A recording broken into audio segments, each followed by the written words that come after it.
오늘 함께 나눌 말씀을 읽겠습니다. 요한복음 8장 31절부터 37절의 말씀입니다.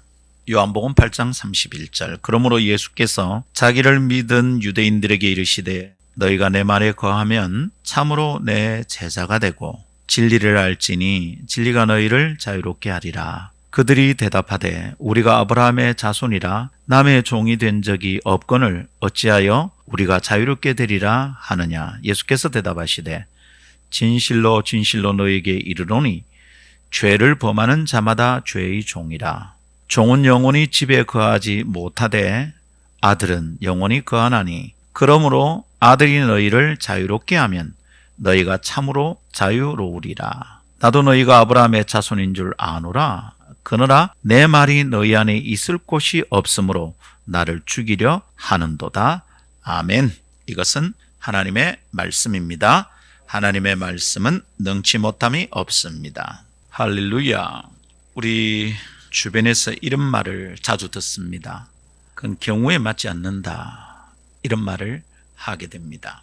그것과 관련하여 제가 경험한 어떤 분의 이야기를 오늘 시작하면서 소개하고 싶습니다.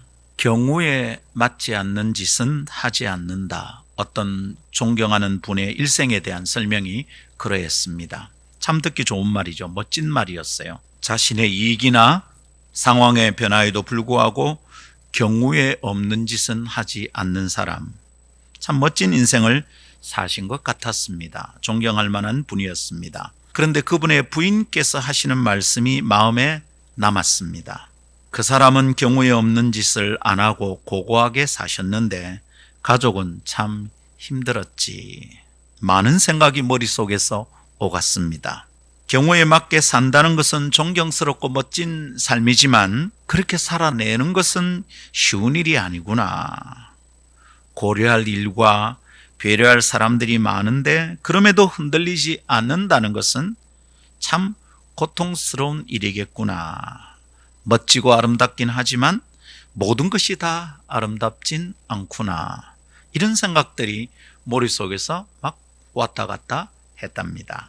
그렇죠, 여러분? 어떤 경우에도 견고함을 보이는 것은 아름답지만 쉽지 않습니다. 그것은 어렵고 고단한 일입니다. 말로 들으면 참 멋지고 아름다운 일이지만 그렇게 실제로 살아내는 것은 참 쉽지 않습니다. 보이는 것과 사는 것은 사실은 완전히 다른 문제입니다. 모든 경우에 흔들리지 않는 것이 정말 가능할까?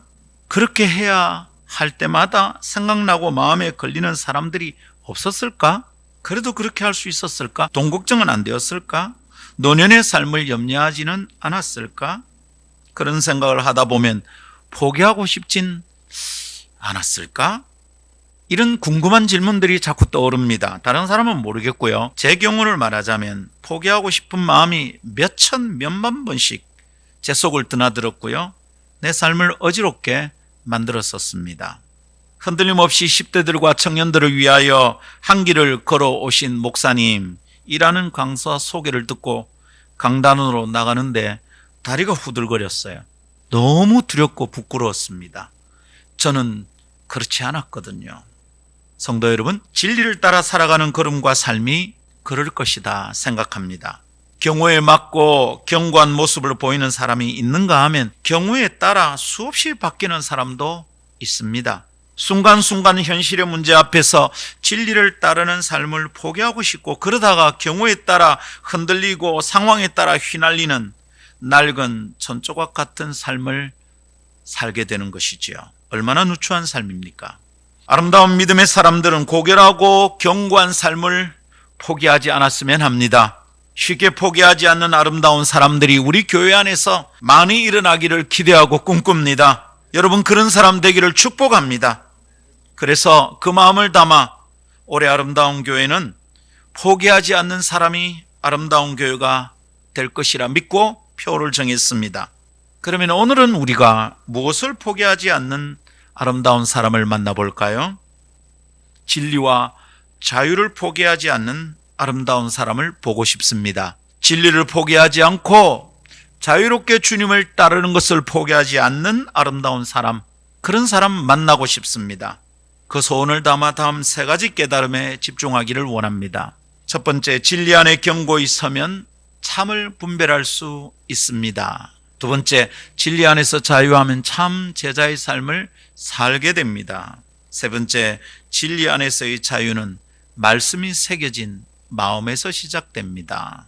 이 세 가지 말씀을 나누고 묵상할 때 진리가 우리를 자유케 하는 놀라운 복이 임하기를 기대합니다. 오늘은 이 세 가지 중에 한 가지, 첫 번째에 집중해서 말씀을 나누도록 하겠습니다. 첫 번째 따라합시다. 진리 안에 경고히 서면 참을 분별할 수 있습니다. 진리 안에 경고히 서면 참을 분별할 수 있다는 겁니다.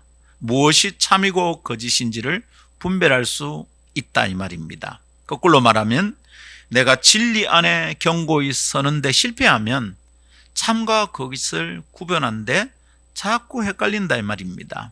자꾸 흔들린다 이런 얘기입니다. 어떤 경우에도 쉽게 변하지 않는 견고한 사람은 아름다운 사람입니다. 경우에 따라 상황에 따라 흔들리는 팔락거리는 낡은 청 같은 내 삶이 흔들리지 않는 견고한 삶이 되면 참 좋겠습니다. 그런데 말입니다. 왜 우리는 그런 견고함을 자꾸 놓쳐버리게 될까요? 오늘 살피고자 하는 한 가지 이유는 분별력입니다. 분별력을 잃어버리기 때문에 견고한 걸음이 힘들어지는 겁니다. 좌우를 분별하지 못하고 참과 거짓을 분별하는데 자꾸 실패하니까 좌우로 흔들리는 겁니다. 멈칫 하는 겁니다. 급박하고 힘든 상황을 만나면 무엇이 참인지 헷갈립니다. 그동안 믿고 붙들고 있던 것이 순식간에 와르륵 무너지기도 합니다. 분별력을 잃는 순간입니다. 그런 일을 숱하게 경험하게 되죠. 쌀통이 비었는데도 계속해야 하는가? 돈이나 벌러 가야 되는 것 아닌가 싶을 때가 있습니다. 내 아이 등록금을 내지도 못할 형편인데도 이렇게 산다는 게 무슨 의미가 있는가 싶습니다, 여러분. 그건 현실입니다. 고통스러운 질문이 내 현실 속으로 쏟아져 들어오면 갑자기 말입니다. 무엇이 좋고 어떤 것이 참인지 잘 모르겠습니다. 무엇이 내가 붙들 목표고 아니면 포기해도 되는 것인지 막 흔들립니다. 이것을 잘 모르겠다 싶은 순간에 그냥 맞닥뜨리게 되는 거죠. 그동안 지켜왔던 기준이 느닷없이 흔들립니다. 막 무너져 내립니다. 그러다가 타협이 일어나고 적당하게 머물 수 있는 공간과 시간을 찾기 시작합니다. 생각도 해보지 않았던 일을 선택하기도 합니다. 마음속에 품어서는 안 될 일을 저지르기도 합니다. 견고한 삶이 무너지는 것이죠. 그렇게 견고한 삶의 태도를 놓쳐버리는 것은 무엇 때문입니까? 분별력을 잃어버리기 때문입니다. 헷갈리기 때문입니다. 참과 그것을 혼돈하기 때문입니다. 이익인지 손해인지 그것을 분간하는 분별력을 놓치기 때문입니다. 그래서 이익을 보려다가 손해를 선택하는 일이 벌어지는 겁니다. 오늘 요한복음 8장에 나타나는 당시의 유대인들을 한번 생각해 볼까요? 그것을 생각하기 위해 37절을 읽어봅시다. 나도 너희가 아브라함의 자손인 줄 아노라. 그러나 내 말이 너희 안에 있을 곳이 없으므로 나를 죽이려 하는도다. 아니, 아브라함의 자손이 메시아로 오신 예수님을 죽이려 한다. 이런 말입니다. 예수님이 너희들이 나를 죽이려 하는구나 이렇게 말씀하고 계신 거예요. 생각해 볼까요? 주님이 겁먹었습니까? 괜히 겁을 먹고 하시는 말씀이 아니에요. 아니면 주님이 그들을 협박하거나 아니면 협상을 유리하게 이끌어 가려고 분위기를 만드는 것도 아닙니다. 그것은 주님께서 실제 상황을 정확하게 분석하고 해석한 주님의 판단입니다. 유대인들은 주님을 죽이려고 하고 있습니다. 근데 왜요? 왜 그들이 예수님을 죽이려고 합니까? 자, 생각해 봅시다. 예수님은 지금 메시아로 오셨잖아요. 그런데 유대인들이 메시아를 죽인다고요? 이게 도대체 무슨 말입니까?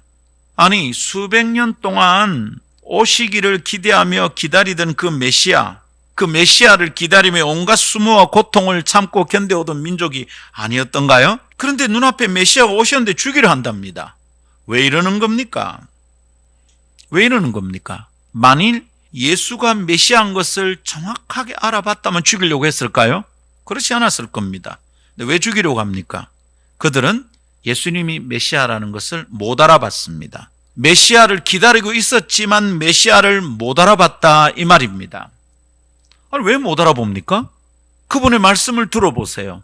아니, 그분이 다윗의 자손인데, 그분이 베들레헴에도 태어났는데 말씀에 대한 지식이 있었던 사람이라면 그분인가 보다 해야 되지 않을까요? 근데 그들이 메시아를 못 알아봤습니다. 왜 그렇습니까? 분별력을 잃어버렸기 때문입니다. 메시아가 어떤 분인지 판단하는 그들의 기준에 문제가 생겼다 이 말입니다. 메시아인지 아닌지 분별하는 이것에 문제가 생겼어요. 그래서 그들은 처음에는 세례 요한이 메시아인 줄 알았어요. 세례 요한이 단호하게 단칼에 자르죠. 나는 메시아가 아니다. 나는 그분의 신발끈을 묶고 풀고 하는 것도 감당이 안 되는, 신발끈을 누가 묶느냐 하면 푸느냐 하면 종들이 하는 거거든요. 그런 것도 나는 감당이 안 된다. 종이 되기도 부족하다 이 말입니다. 그런데 세례 요한은 분별력이 있었잖아요. 자기는 메시아의 신발끈을 묶고 풀고 하는 종이 될 정도도 아닌 턱도 없는 사람이라는 걸 알았는데 유대인들은 그 택도 안 되는 사람을 메시아로 착각할 정도였습니다.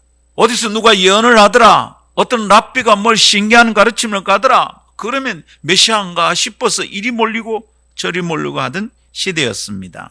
메시아가 어떤 분인지 판단하는 그들의 기준에 문제가 생겼다 이 말입니다. 진리의 기준이 아니라 그들이 좋아하는 대로 메시아를 지금 마음대로 생각했던 거예요. 자기 마음에 좋아하는 기준을 가진 채 메시아를 기다리고 있었던 겁니다. 그래서 나사렛에서 선한 것이 나올 수 없다고 판단하는 거죠. 여러분, 나사렛은 구약에도 안 나오는 지명이고요. 그때 히브리어 근처에 있었던 다양한 문헌들, 그 문헌들에도 나사렛이란 지명이 나오질 않아요. 그러니까 무슨 그런 시골 조그만 마을에서 선한 것이 나오냐 판단했던 겁니다. 나사렛 사람 예수, 나사렛 예수란 말을 들을 때 그들은 이미 포기했어요. 그가 메시아라고 분별할 수 없었다 이 말입니다. 메시아는 존귀하고 아름다운 존재일 것이라고 생각했으니 흠모할 만한 형체도 없는 가난한 목소의 아들, 그 흙수저를 메시아로 알아볼 수가 없었던 겁니다. 눈을 뜨고 있지만 눈이 가려서 볼 수 없었던 거죠.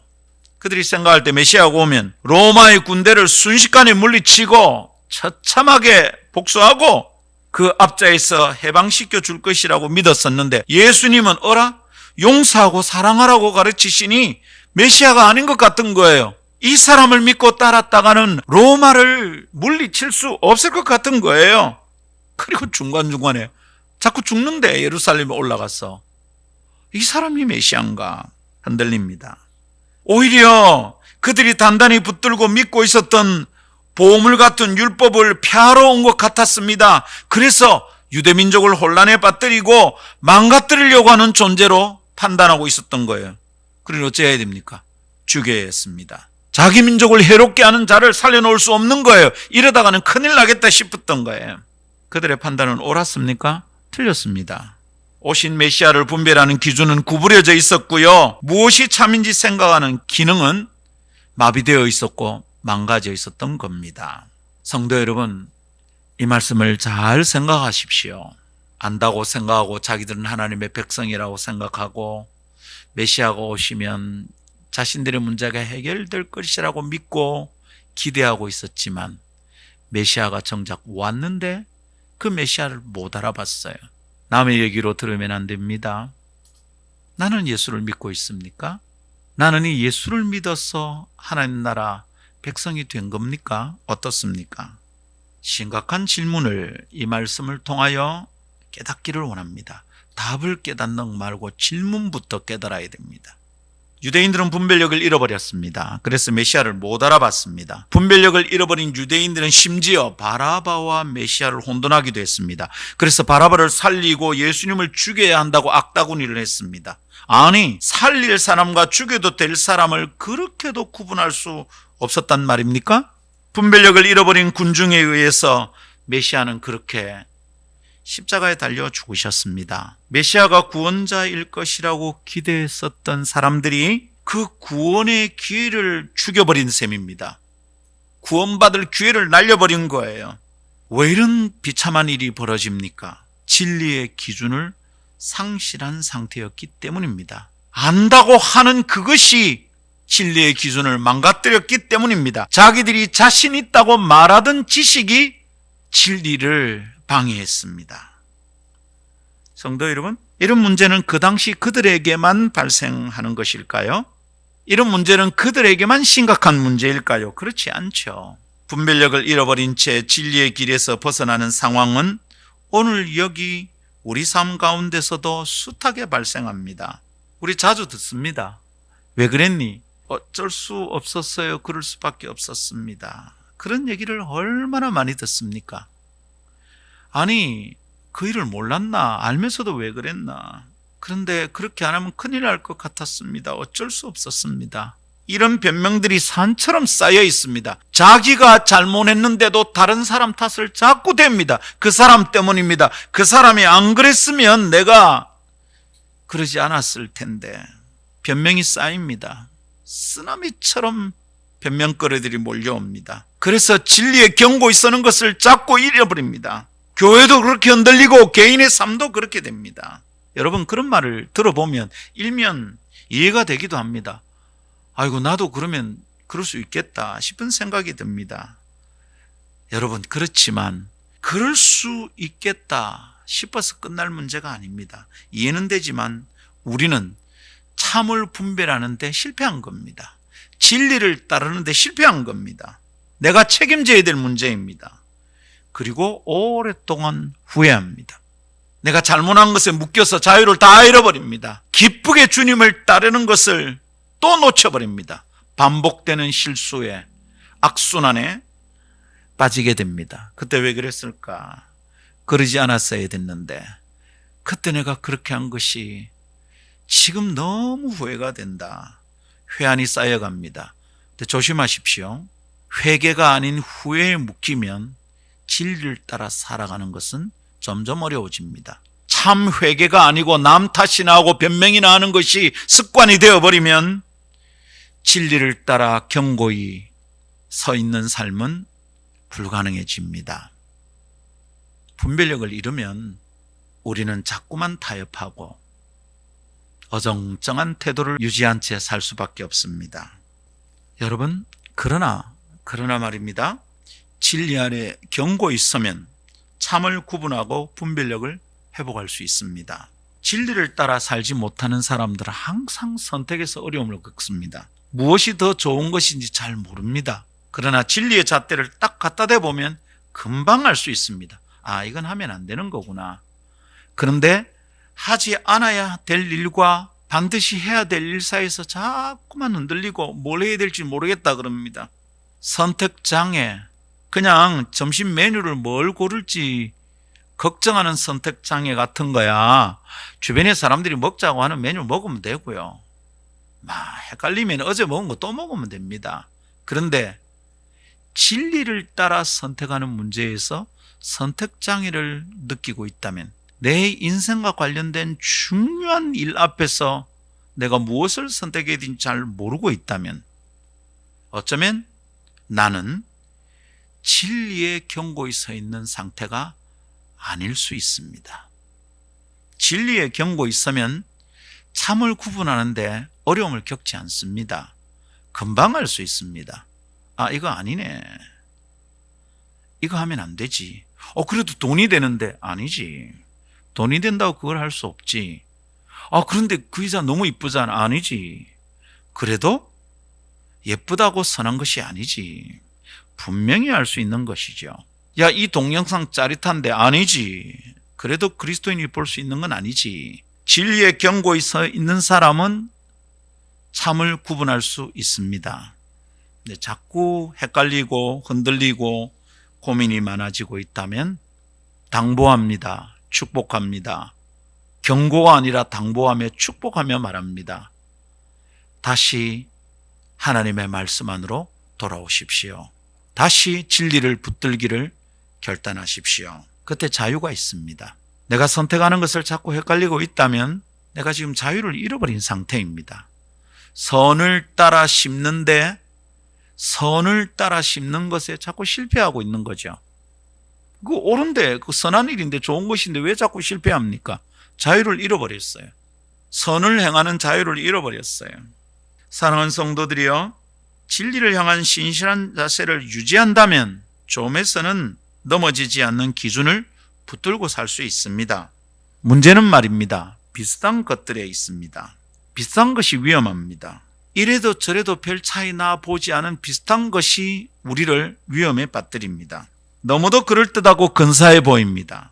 여러분, 근사하다는 말 무슨 말인지 압니까? 근사하다는 말을 이해하려면 근사치라는 말에서 힌트를 얻을 수 있습니다. 근사치가 뭡니까? 딱 맞는 치수는 아닌데 거기 거의 가까운 값이다 이 말이죠. 그게 근사치라는 말입니다. 근사치라는 말이나 근사하다는 말이나 같은 의미가 있어요. 진짜에 가깝다, 이게 근사치, 근사하다는 말입니다. 근데 진짜는 아니라는 말이죠. 그것이 근사하다는 말입니다. 진짜를 만나면 우리는 근사해 보이는 것에서 기뻐하고 놀라던 것들과는 전혀 다른 반응을 보일 겁니다. 만일 우리가 천국에서 하나님 앞에서 하루만 살아본다면 우리가 이 땅에서 좋아하던 것들이 진짜 아무것도 아니었구나, 순식간에 잊혀지는 것을 경험하게 될 겁니다. 천국에서 우리가 주님과 1시간만 면담을 한다면 내가 이 땅에서 목을 매든 것들이 얼마나 허망한 것이었는지 금방 알 수 있을 겁니다. 근사한 것은 진짜가 아닙니다. 그럴 때 보인다는 말이잖아요. 비슷하지만 진짜 아니단 말입니다. 참에 가깝고 정답에 가까운 것, 그러나 진짜는 아닌 것, 그게 근사한 것입니다. 진짜를 보면 반해서 심장이 나대서 견디지 못할 겁니다. 근데 아직 진짜를 본 적이 없으니까, 참을 본 적이 없으니까, 참을 따라 살아본 적이 없으니까 비슷한 것에 자꾸 흔들리는 겁니다. 비슷한 것들이 이 땅에 너무 많으니까 뭘 선택해야 될지 모르는 겁니다. 그래서 늘 무엇을 입을까, 무엇을 마실까 늘 흔들리는 겁니다. 진리를 따르는 걸음은 근사하고 비슷한 것에 자꾸 방해를 받습니다. 그 비슷하고 근사한 것에 내가 자꾸 묶이고 매이는 겁니다. 그래서 자유롭게 진리를 따르는 것에서 실패합니다. 즐거이 진리를 따라 사는 것이 자꾸 불편해집니다. 더 잘하려고 해도 안 됩니다, 여러분. 미안하지만. 왜냐하면 잘하는 게 뭡니까? 진리의 기준이 이미 망가졌는데 뭘 잘하는 겁니까? 뭐가 좋은 겁니까? 그렇다면 여러분, 진리를 따르는 사람들은 그럴듯한 것에 눈과 마음을 주는 것을 조심해야겠습니다. 세상의 화려함은 진짜로 그럴듯하거든요. 번쩍거린단 말입니다. 그렇지만 진리의 눈을 뜨고 믿음으로 내다보면 장차 우리가 만나게 될 영광의 나라와 결코 비교할 수 없는 것임을 깨닫게 될 것입니다. 언젠가 저는 기도하다가, 저녁 기도를 하다가 제가 흔들리고 있다는 걸 알았거든요. 그래서 저녁에 기도를 이렇게 했습니다. 하나님, 한 번만 천국을 보여주시면 안 되겠습니까? 내가 너무 흔들리는 겁니다. 옳다고 여겼던 일인데 갑자기 의미 없어 보이더라고요. 갑자기 우울해지는데 내가 실패한 사람처럼 보이는 겁니다. 이러다가 진짜 실패하겠다 싶어서 회개를 하다가 기도했습니다. 하나님, 너무 죄송한데 천국을 한 번만 보여주시면 안 되겠습니까? 아니, 보지 않고도 믿어야 좋은 믿음인데 제가 그때 참 많이 흔들렸던가 봐요, 여러분. 천국을 한 번만 보고 나면 어찌 세상의 다른 것에 마음이 빼앗기겠습니까? 눈에는 보이지 않으나 믿음으로 내다보면 만나게 되는 영광의 보좌에 앉으신 주님, 그 영광의 나라 생각하고 묵상하면, 진리가 내 마음에 새겨지면 지금 세상에 그럴듯한 것이 어떻게 내 마음을 빼앗아갈 수 있겠습니까? 그러니 성도 여러분, 지금 감당해야 하는 일이 좀 고단하다고 해도 언젠가 경험할 영광을 생각하면 견뎌낼 수 있는 겁니다. 참을 따라 살 수 있는 것입니다. 헷갈리는 선택장애는 그만해도 되는 겁니다. 근데 여러분, 그게 참 쉽지 않다는 것이 문제입니다. 근사한 세상의 그림들이 굉장히 설득력 있거든요. 참 좋아 보이거든요. 보암직도 하고 먹음직도 하거든요. 그것이 에덴에서부터 시작된 인류의 영원한 숙제입니다. 이거 해결하지 않으면 진리를 따라 사는 것은 어렵습니다. 믿음이 흔들리는 사람들은 다 이 문제입니다. 보암직도 하고 먹음직도 한 것에 흔들렸거든요. 안목의 정력, 이생의 자랑, 이거 진짜 정력에 끌리는 욕망, 이것 때문에 흔들리는 거거든요. 영원한 숙제예요. 이 문제를 풀어내지 못하면, 이것에 훈련되지 않으면 믿음이 성장한다, 영적 성숙은 기대할 수 없습니다. 늘 그 자리 자꾸 맴맴 놉니다. 늘 선택하기가 어렵습니다. 몸이 고단하면 아이고 오늘은 주일날 어떻게 좀 교회 안 갈 방법이 없을까, 막 그런 마음이 생길 때도 있습니다. 숙제야, 숙제. 눈에 보이는 것이 근사해 보이니 먹음직하고 보암직하니 마음이 쏠리고 움직여버립니다. 그리고 결국 마음이 가는 대로 해버립니다. 그렇게 분별력을 잃어버립니다. 그렇게 진리에서 멀어집니다. 그렇게 오랫동안 후회할 짓을 저지릅니다. 여러분, 목사는 잘하고 있으니까 성도들이 잘 못한다고 비난하고 야단치는 것 아닙니다. 이런 설교를 할 때마다 칼집을 잡는 게 아니라 나를 붙들고 나를 스스로 찌르는 것 같은 고통이 제 마음에 있습니다. 성도 여러분, 분별력을 잃어버리면 진리를 따라 살아가는 것은 불가능해집니다. 그러나 우리가 진리에 경고 있으면 참을 구분할 수 있습니다. 우리가 조심해야 될 이야기를 제가 경험한 어떤 스토리를 통해서 한번 좀 설명해 보고 싶습니다. 중국의 짝퉁 시장 말입니다. 세계적으로 유명하잖아요. 그 중국 짝퉁은 단계도 세밀하고 굉장히 정교하다고 들었습니다. 본 적은 없습니다. 그 단계가 세밀하고 정교한데 최고급 단계는 정품과 나란히 놓아도 구분을 못한대요. 시리얼 넘버도 있고요. 그리고 보증서도 있대요. 이 시리얼 넘버를 본사에 이렇게 문의를 해도 가짜가 잘 안 드러나는 거 있답니다. 어떻게 하는지 잘 모르겠어요. 전문가가 와서 봐도 모를 지경이랍니다. 그런데 그러니 어떻게 됩니까? 정품은 비싸서 엄두도 못 내지만 명품을 가지고 좀 폼내고 싶은 사람들이 그 정교한 짝퉁을 장만하곤 하는가 봅니다. 그리스도인들은 어째야죠?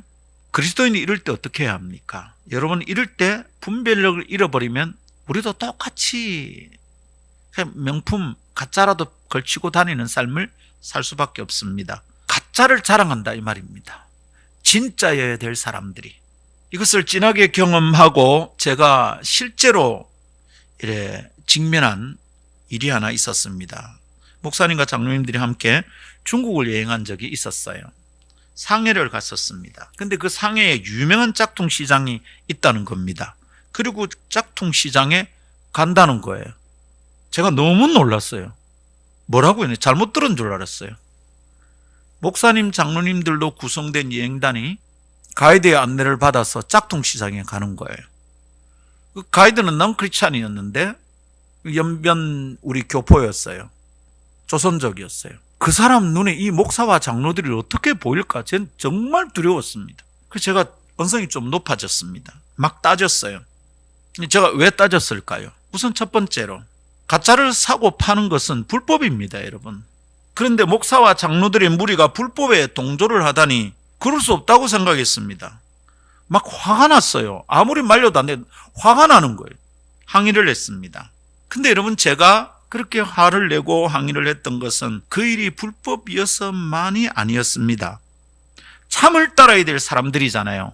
참이 무엇인지 전해야 될 사람이잖아요. 진리를 따라 살고 진리로 사는 삶이 어떤 것인지 세상에 보여줘야 될 사람들이잖아요. 하나님 나라가 진리와 정의의 나라인 것을 설명하고 보여줘야 될 사람들이잖아. 그런데 우리가 하는 짓거리가 가장 유명한 짝퉁 시장에 가서, 짝퉁 천지에 가서 짝퉁을 고르다니 기가 막혔습니다. 제가 너무너무 기가 막혔어요. 여러분, 제가요 싸움닭은 아닙니다. 그리고 무례하게 구는 것을 정말 싫어하는 사람입니다. 근데 제가 막 심하게 따졌습니다. 분위기 깨질 정도로. 진리를 따라 살아야 할 사람들이 목사고 장로인데 우리가 가짜를 보기 시작하면, 우리가 가짜를 가지고 싶어 한다면 어떻게 되는 건가? 이 세상의 진짜는 어디에서 찾을 수 있는가? 진짜여야 될 사람들이 가짜를 탐하다니 어떻게 하려고 이러는가? 그날 참 마음이 슬펐습니다. 그 뒤로 한마디도 안 했습니다. 가만히 있었어요. 정말 별로 기쁘지 않는 여행이었습니다. 성도 여러분, 저는 그 일이 극심한 주의가 필요한 일이라고 생각했습니다. 여러분, 우리가 가짜를 보기 시작하면 그 눈으로는 진짜를 구분하기 어려워집니다. 가짜가 자꾸 그럴듯해 보이는 상황에서 뒤로 돌아서 도망쳐 나오지 않는다면 우리의 분별력은 흐릿해질 수밖에 없습니다. 그러다가 우리도 가짜가 됩니다. 그러니 성도 여러분, 당부합니다. 부디 우리 견고한 마음을 지켜냅시다. 아닌 것은 아니어야 합니다. 아닌 것에 무슨 설명을 그래 많이 붙일까요? 죄는 죄야 합니다. 변명하지 말고 죄를 지었습니다. 말해야 됩니다. 변명하지 말고 잘못했습니다. 빨리 말을 해야 합니다. 여러분, 가짜는 가짜입니다. 아닌 것은 아니어야 합니다. 이 명품을 탐하는 욕심에 물든 눈과 마음을 주의하는 것도 중요하지만 그럴듯하고 비슷한 것을 향해 눈과 마음이 흐르는 경향을 더욱 주의해야만 합니다. 그러다가 분별력을 잃어버립니다. 그러다가 여러분, 메시아를 알아보지 못하고 죽이는 일이 벌어진다 이 말입니다. 그러다가 진리를 내 삶을 불편하게 만드는 것이라고 착각하는 일이 일어난다 이 말입니다. 자유를 잃어버립니다. 묶입니다. 진리는 우리를 자유롭게 하지만 근사하고 비슷한 짝퉁은 우리를 묶어놓습니다. 중독에 빠지게 합니다. 다이아몬드 감별사들이 진짜 다이아를 구분하고 감별하는 훈련을 하는데 어떤 방법을 쓰는지 알고 있습니까? 제가 어디선가 들은 얘기입니다. 제가 그 얘기를 듣고 참 그 얘기가 너무너무 깊이 마음에 새겨졌어요. 자, 이분들이 어떻게 훈련을 할까요? 나타나는 가짜 유형들을 유형별로 분류를 하고 그 유형들을 잘 공부하고 세밀하게 살펴서 가짜를 알아보도록 훈련할 수도 있을 겁니다. 어쩌면 그렇게 분류하는 것도 있지 싶어요. 그런데 감별사들이 하는 진짜 중요한 훈련은 그렇게 하는 게 아니랍니다. 진짜를 자꾸 보는 거랍니다. 진짜 다이아몬드를 매일 자주 본대요. 그래서 진짜 다이아몬드를 눈에 익히는 훈련을 한다는 겁니다. 그러면 결과가 어떻게 될까요? 가짜를 보는 순간 이건 진짜가 아니구나 라는 것을 단박에 알 수 있겠죠. 그렇게 가짜를 단박에 분별해내도록 훈련을 한다는 겁니다. 여러분, 진짜가 무엇인지만 알면 가짜는 천종류, 만종류, 억만 종류라도 다 가짜인 것이죠. 그 억만 종류의 가짜를 공부할 필요가 뭐가 있겠습니까? 공부가 끝이 안 나겠죠. 하나만 공부하면 됩니다. 뭐 말입니까? 진짜. 이 얘기를 듣다가 제가 중요하구나 정말 깊이 깨달았습니다. 집중해야 될 요체가 그 이야기 속에 있습니다. 뭡니까? 가짜에 익숙한 눈으로는 가짜를 분별해낼 수 없다. 진짜에 깊이 스며들고 진짜에 참으로 익숙해져 있을 때 그것 아닌 다른 것이 가짜라는 것을 금방 알 수 있겠다. 이것을 생각하게 되었습니다. 진리에 견고 있으면 참을 분별할 수 있습니다. 그러면 가짜 소동에 엉키고 묶이는 일은 없을 겁니다. 아이고 내가 가짜에 속았다 이런 일은 없을 겁니다. 진리를 알면 자유를 얻는 것입니다. 그러니 성도들이여, 참을 소중히 여기고 자꾸 진리에 집중하는 삶을 살도록 합시다. 더욱 말씀의 귀를 기울입시다. 듣고 또 들읍시다. 주일 한 번 들은 메시지라도 다시 인터넷 통해서 한 번 더 들어봅시다. 비슷하고 근사한 것에 마음을 내어주지 않도록 주의합시다. 말씀을 정돈해 볼게요. 성도 여러분, 이렇게 질문하면 뭐라고 대답할 수 있겠습니까? 우리가 요한복음 8장 그 당시에 사람으로 산다면 우리는 우리 눈앞에 오신 메시아를 제대로 알아볼 수 있었을까요? 이 질문을 해보면 섬뜩합니다. 왜냐하면 지금 내가 헷갈리고 헤매는 게 참 너무 많거든요. 여러분, 우리는 그 메시아를 통하여 영적 회복의 기회를 놓치지 않고 붙들 수 있을까요? 살릴 사람과 죽일 사람을 구분 못하던 당시 유대인과 우리는 얼마나 다릅니까? 뭐가 그래 짜들실이 다릅니까? 오늘도 여전히 우리는 포기하지 말아야 할 것은 포기하고 버려도 될 일을 아까워서 버리지 못하고 붙들고 있는 실수를 저지르고 있지 않습니까? 오늘도 우리는 눈에 보이는 상황이 너무 커 보입니다. 죽겠다 그럽니다. 큰일 났다 그럽니다. 뭐 지옥 갑니까? 천국을 잃어버립니까? 뭐가 그래 큰일입니까? 뭐가 그래 죽겠다 그러는 겁니까?